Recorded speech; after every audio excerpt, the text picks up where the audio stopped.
Everyone thinks that teens in our world today use alcohol, tobacco, or drugs to cope with everyday struggles. You may think they do. But they don't. Welcome to the But They Don't podcast, a podcast for teens by teens. Join us as we cover substance use prevention, mental health, community conversations, and more. Hello and welcome to another episode of the But They Don't podcast. I'm Maggie. And I'm Kayley. Today's blunt truth is pretty scary. From January to June of 2021, there were 1,150 teenagers ages 14 to 18 who died from an overdose. 885 of those deaths were attributed to illicit fentanyl. We know that some teenagers may feel like I'm just going to try it once, or everyone is doing it. Seems like a good excuse. But teenagers are also dying. There have been 7 teenagers who have overdosed in Los Angeles County in the last week, and one 15-year-old died. They thought that they were buying Percocet, but it ended up being laced with fentanyl.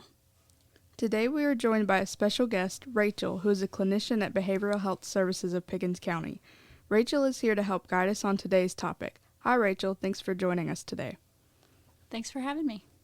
Today's topic is a little different than things we have covered in the past. We wanted to bring you an episode for teens who may be experimenting with substance and some strategies that you can use to cope instead of the substance you might be using. Rachel has worked with teens for several years and is here to offer her unique perspective as a clinical counselor. Rachel, can you tell us a little bit more about your background?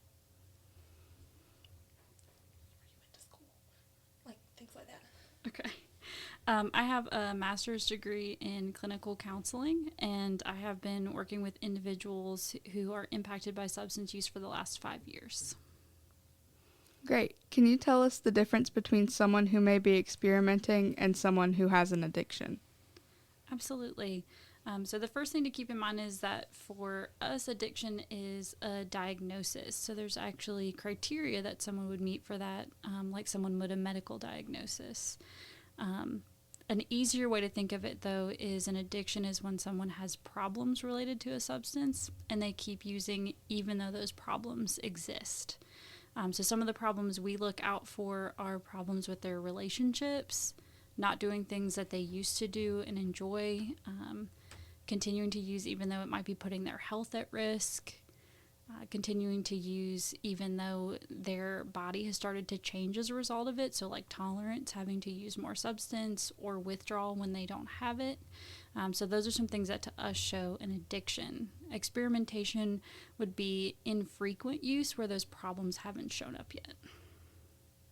And in your opinion, why do some teenagers begin experimenting with drugs?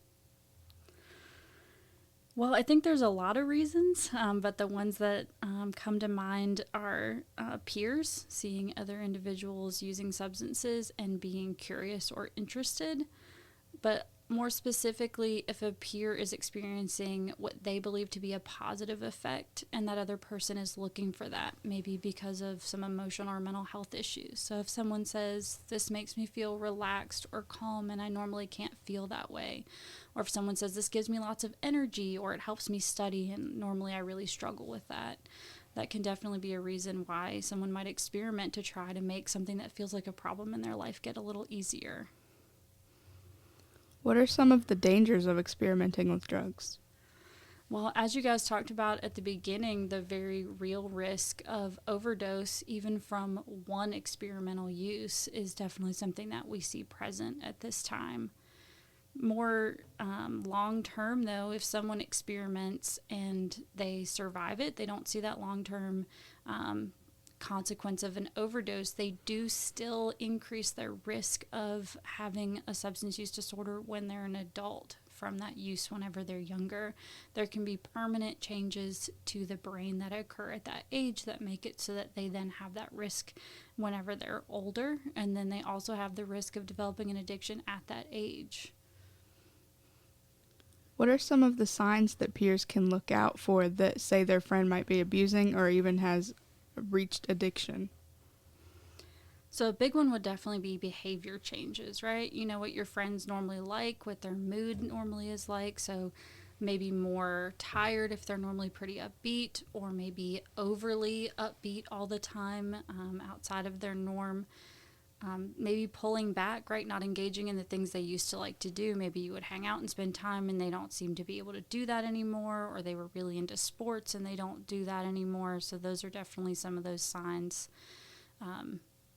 And then isolating, maybe not engaging in their relationships, not responding to text messages, not wanting to hang out. Definitely. So is there anything you want to add before we move on?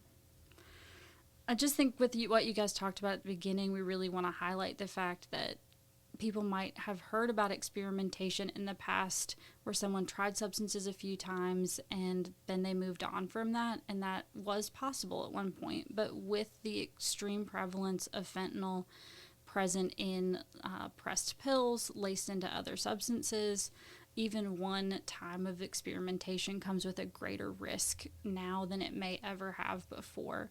And so that one experimental use really does have that risk of being a permanent decision. Experimenting with drugs may seem like a good idea at the time, but it can lead to some pretty bad consequences. If you're feeling stressed or having some mental health struggles, here are some healthy coping strategies for dealing with it. Breathing and meditation. Exercise. Set a schedule, write lists, and get in a routine.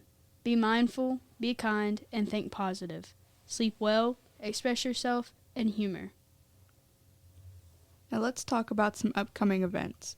On October 22nd, we will be hosting a Halloween dance at Pickens High School. Registration and other information coming soon.